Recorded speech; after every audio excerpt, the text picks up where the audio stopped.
Mais uma boa questão. Esta questão aí, também da ESAF, aplicada em 2008. Um renomado economista afirma que a inflação não baixa ou a taxa de juros aumenta. Do ponto de vista lógico, a afirmação do renomado economista equivale a dizer que, pessoal, ela é na verdade, está na página 188 aí, 188. Ela é a segunda questão da lista, viu? É a segunda questão da lista. A gente viu a terceira, esta é a segunda. Ela está aqui, eu vou contar para vocês. Espera aí.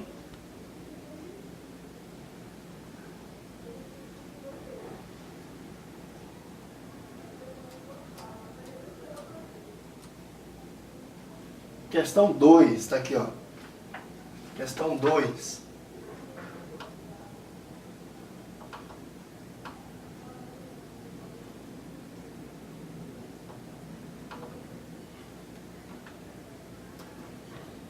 Questão 2, tá aí. É uma questão muito importante. Um renomado economista afirma que a inflação não baixa ou a taxa de juros aumenta. Do ponto de vista lógico, a afirmação do renomado economista equivale a dizer que, no livro é a página 188. Essa questão é muito importante mesmo. Porque ela é de um nível espetacular em termos de equivalência de proposições. Porque ela cobra a essência de equivalência de condicional. E eu disse a vocês que quando vocês virem uma condicional na prova, para trabalhar com ela, caprichem. Porque questões de condicional, principalmente equivalência, não é para qualquer um, tá? É para quem realmente estuda, é para valer. Então, estuda em condicional. Quem preferiu aprender, quem preferiu memorizar, qualquer que seja o seu método, né? Muitas vezes o aluno prefere desenvolver o seu próprio método particular, utilizando dados e utilizando macetes do professor. Tudo bem, faça do seu jeito. Aqui, gente, observe. Um renomado economista afirma que a inflação não baixa ou a taxa de juros aumenta. Aqui facilitou que ele colocou entre aspas, né? Então você tem aqui, a inflação não baixa ou a taxa de juros aumenta. Vamos colocar aqui. A inflação não baixa ou a taxa de juros aumenta. Esta foi a declaração deste economista, deste colega, né? A inflação não baixa ou a taxa de juros aumenta. A inflação não baixa, a taxa de juros aumenta. Ok. Do ponto de vista lógico, a afirmação do renomado economista equivale a dizer que, ou seja, mais uma vez, equivalência. O que o autor quer é que, dentre as alternativas listadas, A, B, C, D e E, você indique qual alternativa traz uma sentença equivalente à sentença dada. Qual é a primeira regra do método? Na verdade, é a única de equivalência. A primeira regra é, você vai observar a estrutura utilizada na sentença dada. Qual é a estrutura? Aqui nós temos. A inflação não baixa ou a taxa de juros aumenta. Ah, professor, aqui eu tenho uma disjunção. Exatamente, uma disjunção. E aqui a inflação não baixa, a gente vai chamar de inflação de P. Então nós temos aqui o quê? A negação de P, não é isso? Nós temos aqui a negação de P. A negação de P em disjunção com a taxa de juros aumenta. Com o quê? Não é isso? Vamos transferir para cá para ficar mais fácil. É a negação de P em disjunção com Q. Ok. E agora, professor? O que eu faço? Bom, não é bem uma regra, mas após você verificar a estrutura, depois que você... A primeira coisa é fazer isso aí. Você vai você vai relatar a estrutura, você vai colocar a estrutura, a essência, digamos assim, codificar a essência da sentença dada. E nesse caso é a negação de P em disjunção com Q. E agora vai achar uma sentença equivalente à sentença dada. Gente, se vocês observarem que as alternativas, eu vou aumentar um pouquinho aqui, se vocês observarem as alternativas que o autor traz aqui, observe, letra A, se a inflação baixa, tal, tal, tal, letra B, se a taxa de juros aumenta, tal, tal, tal, se, ou seja, todas as alternativas trazem o quê? Todas trazem se então, ou seja, todas as alternativas da questão trazem condicionais. Você já deve sacar, puxa, se ele trouxe condicional em todas as alternativas, obviamente e logicamente, o autor está querendo me testar equivalência lógica de condicionais. Só que ele fez o contrário. Ele não deu uma condicional para você encontrar uma sentença equivalente. Ele deu uma sentença para dela você encontrar a condicional. Mas professor, e neste caso? Realmente este é o caso que, digamos assim, mais confunde os candidatos quando estão realizando questões, provas, onde conste equivalência de proposições, principalmente equivalência de condicionais. Mas, o que você deve fazer? Gente, é só você se lembrar do tipo de equivalência de condicional. A gente viu nas aulas, exatamente.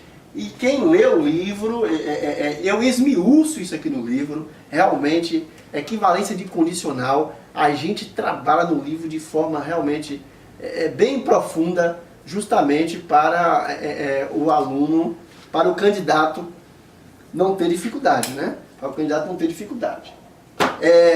Porque condicional cai bastante. E você tem provas de raciocínio lógico, argumentativo, até quando mistura o raciocínio lógico argumentativo com o quantitativo, como, por exemplo, em provas da Receita Federal e outras, misturam, né? Você tem, às vezes, duas, às vezes até três questões com base em condicionais. Então é preciso realmente aprender condicional, né? Ok, gente, a condicional, eu vou colocar aqui do lado, olha, uma condicional. Vou pôr P em condicional, P em condicional com Q. Pessoal, eu disse a vocês que a condicional ela possui duas formas de equivalência. Ou seja, esta estrutura aqui, P em condicional a Q, existem duas outras estruturas que constroem, que montam sentenças equivalentes à sentença incondicional, né? Duas outras. A primeira sentença equivalente à sentença condicional nós chamamos de proposição contrapositiva. Para quem gosta de memorizar, né? Se memorizar, tudo bem, mas não precisa. Bom, o que diz a proposição contrapositiva? Ela diz o seguinte: se eu tenho P em condicional a Q, isto aqui é equivalente à negação do segundo em condicional com a negação do primeiro. Então vamos lá. Negação do segundo, que é Q, em condicional com a negação do primeiro, que é P. Está vendo aqui? Negação do segundo em condicional com a negação do primeiro. Ok. Aí, observem que negação do segundo em condicional com a negação do primeiro, aí você vê que você não tem aí. Não é isso? Ou melhor, olha o que eu tenho. Eu tenho a negação de P em disjunção com Q. Então, não é. Vou repetir. O que nós estamos fazendo aqui? O autor pediu, ele nos deu uma sentença, e quer que a gente encontre uma sentença equivalente à sentença dada. Nós vimos que nas alternativas todas são o quê? todas são condicionais. Ou seja, esta sentença equivalente que você vai encontrar, ela terá que ser uma condicional, porque todas que estão nas alternativas são condicionais. Mas eu ainda estou fazendo melhor, estamos partindo do pressuposto de que a gente nem conhece, nem viu as alternativas ainda, né? Então você sabe que a condicional só possui dois tipos de equivalência, só, né? Até parece. A negação de Q em disjunção com a negação de P.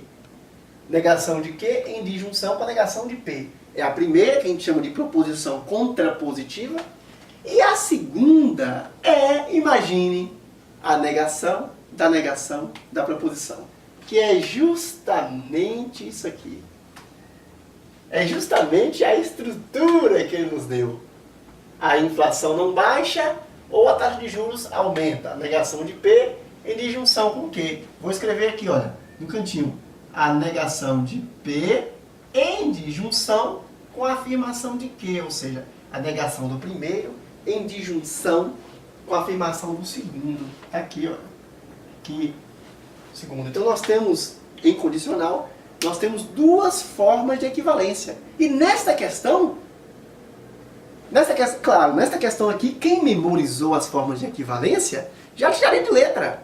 É só se lembrar das duas formas de equivalência de condicional. Aí, você se lembra da primeira, proposição contrapositiva, quer dizer, negação do segundo, negação de quê? Em condicional com a negação do primeiro, negação de P. Aí você vê que isso aqui não é a estrutura dessa sentença, não é a estrutura dela. Mas quando você se lembra da negação da condicional, você vai ver que é justamente isso aqui. A negação de P é disjunção com Q. Ou seja, a sentença dada pelo autor contém a estrutura, a negação de P em disjunção com a afirmação de Q, que é justamente a negação da proposição. Ok? Então, gente, ora, então, se o autor está me dando negação da proposição, negação da condicional, desculpe, se o autor está me dando aqui negação da condicional, vocês se lembram da aula, né? Claro, a gente nega a condicional e depois nega o resultado dela. Aí a gente vai dar nisso aqui. Se você tem uma condicional P em condicional a Q, ao negar isso aí e depois negar o resultado, você terá a negação de P em disjunção com Q, que é a negação da condicional, que é o segundo processo de equivalência da condicional. Então, se o autor me deu isso aqui, se a sentença que ele me deu é essa, e eu estou vendo que as alternativas contêm condicional, é simplesmente, a resposta será uma condicional pura, P em condicional com Q. Professor, o que o senhor está chamando de condicional pura? Uma condicional onde você não terá, por exemplo, a negação do todo, né? E assim por diante, ou a negação da primeira, a negação da segunda, é a condicional pura, que é a letra D de dado. Se a inflação baixa, então a taxa de juros aumenta. Inflação baixa, ó, afirma P em condicional com Q, a condicional pura. Se a inflação baixa, então a taxa de juros aumenta, exatamente. Para ficar ainda, eu sei que teve gente que não veio na aula de equivalência e que talvez não tenha assistido ao DVD, que não recebeu a gravação ainda, né? Então eu vou mostrar aqui o processo de negação da proposição, da condicional. Negação da condicional. Vou mostrar de novo, pessoal. Então você já sabe que se eu tenho P, já viram a resposta, letra D de dado. Se eu tenho P em condicional com Q, eu terei duas formas de equivalência aqui. Qualquer sentença que contenha a estrutura, a negação de Q do segundo, né? Negação do segundo, em condicional com a negação do primeiro, que é P, qualquer sentença que tenha essa estrutura aqui será equivalente a uma sentença que tenha a estrutura P em condicional a Q. Por quê? A negação de Q em condicional com a negação de P é na verdade, uma forma de equivalência de P incondicional a Q. É o que a gente chamou na aula de proposição contrapositiva.